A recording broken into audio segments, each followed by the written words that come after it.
ప్రభువు పేరట మీ అందరికీ శుభాభివందనములు. ఈరోజు మన అనుదిన వాక్య ధ్యానమైన ఎడారిలో సెలయేళ్లలోని వాక్యము.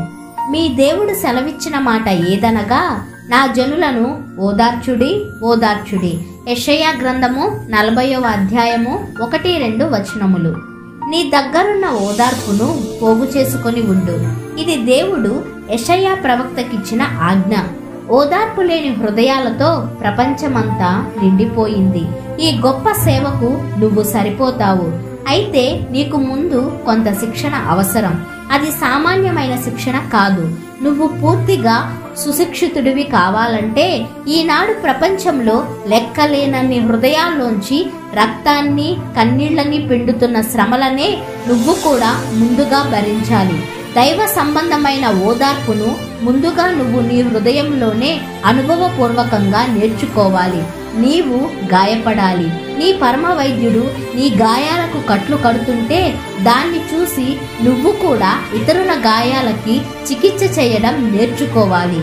నీకు ఒక ప్రత్యేకమైన దుర్గతి ఎందుకు పట్టిందోనని ఆశ్చర్యపోకు. కొన్నేళ్లు ఆగు. అలాంటి స్థితిలోనే ఉన్న కొందరు ఓరడింపు కోసం నీ దగ్గరికి వస్తారు.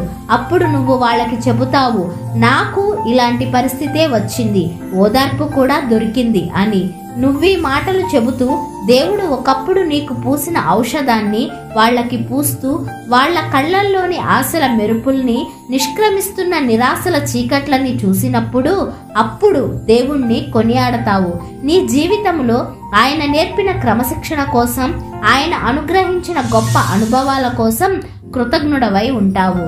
మనల్ని దేవుడు ఓదార్చేది మనల్ని ఓదార్చడానికే కాదు, మనల్ని ఓదార్చేవాళ్ళుగా చెయ్యడానికే. గులాబీ రేకును చిదిమి వెయ్యాలట. అలా చేస్తేనే వచ్చేది పరిమళ తైలమట. కోయిలను పట్టి పంజరంలో పెట్టాలట. అప్పుడే నిశ్శబ్దంలోంచి దాని పాట మోగుతుందట.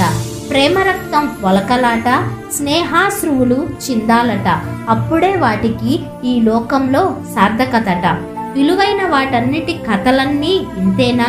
వాటి బ్రతుకుల్లో సుఖం లేదా ఏ రవ్వంతైనా?